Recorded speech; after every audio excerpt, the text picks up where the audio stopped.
হাদিস শরীফের মধ্যে যা আসছে যে আল্লাহ পাক রব্বুল আলামিন এই পৃথিবীকে এমন একটা দিনে ধ্বংস করে দিবেন যে দিনটা হবে জুমার দিন। যে দিনটা হবে কিসের দিন বলেন? জুমার দিন। তো আজকেও জুমার দিন, যে দিনে পৃথিবীকে আল্লাহ তাআলা ধ্বংস করে দিবেন ওই দিনটাও হবে জুমারই দিন। বাকি তখনকার মানুষ এই দিনটাকে আর জুমার দিন বলবে না, শুক্রবার দিন বলবে। কি বলবে? শুক্রবার দিন বলবে। বাংলা ভাষা হলে শুক্রবার, আর ইংরেজি ভাষা হলে ফ্রাইডে, বা এভাবে যে যে নাম ওই নাম বলবে। বাকি জুমার দিন বলতে যে দিন আছে এই জিনিসটা তারা জানবে। কারণ জুমার দিনে তো জুমার নামাজ পড়তে হয় আরবি পরিভাষা, আর শুক্রবার এটা একটা আলাদা দিনের মতো মনে হয়। ওই দিনে তারা জুমার দিন বলবে না, শুক্রবার দিন বলবে। কারণ কি? কারণ হলো আজকের দিনটা যে জুমার দিন এই বিষয়ে কেউ জানবেই না। তারা দিনের গণনা অনুযায়ী শনিবার, রবিবার, সোমবার, মঙ্গলবার, বুধবার, বৃহস্পতিবার, শুক্রবার গণনা।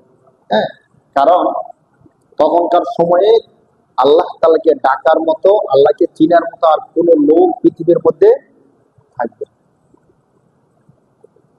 হাদিস শরীফের মধ্যে, মুসলিম শরীফের হাদিসের মধ্যে আসছে, রাসূল সাল্লাল্লাহু আলাইহি ওয়াসাল্লাম বলেন, আল্লাহ তাআলা ততক্ষণ পর্যন্ত পৃথিবীর মধ্যে কিয়ামত দিবেন না যতক্ষণ পর্যন্ত আল্লাহ আল্লাহ ডাকার মতো লোক বাকি থাকবে।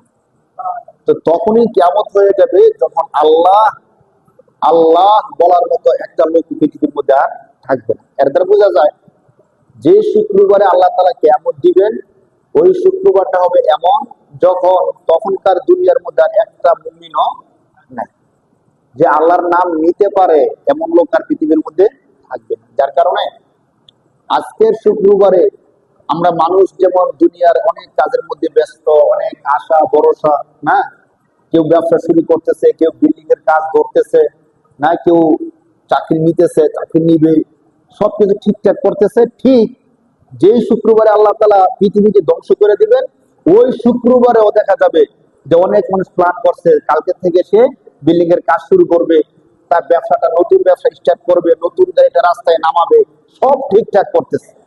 ওই শুক্রবারও মানুষ কি করবে? প্ল্যান গুলো করবে। কিন্তু আল্লাহ পাক রব্বুল আলামিনের পক্ষ থেকে যখন কিয়ামতের নিদর্শন শুরু হয়ে যাবে, কেমন হবে বিষয়টা? হাদিসের মধ্যে ছোট্ট করে আসছে যে প্রথমে একটা বাঁশির আওয়াজের মতো মানুষের কানে আসবে।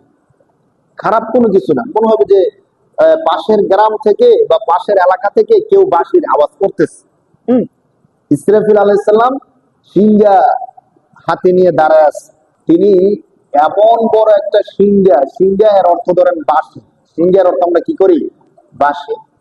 এত বিশাল বড় এক সিংহা নিয়ে তিনি দাঁড়িয়ে আছেন। সিংহার কয়েকটা ছিদ্র আছে।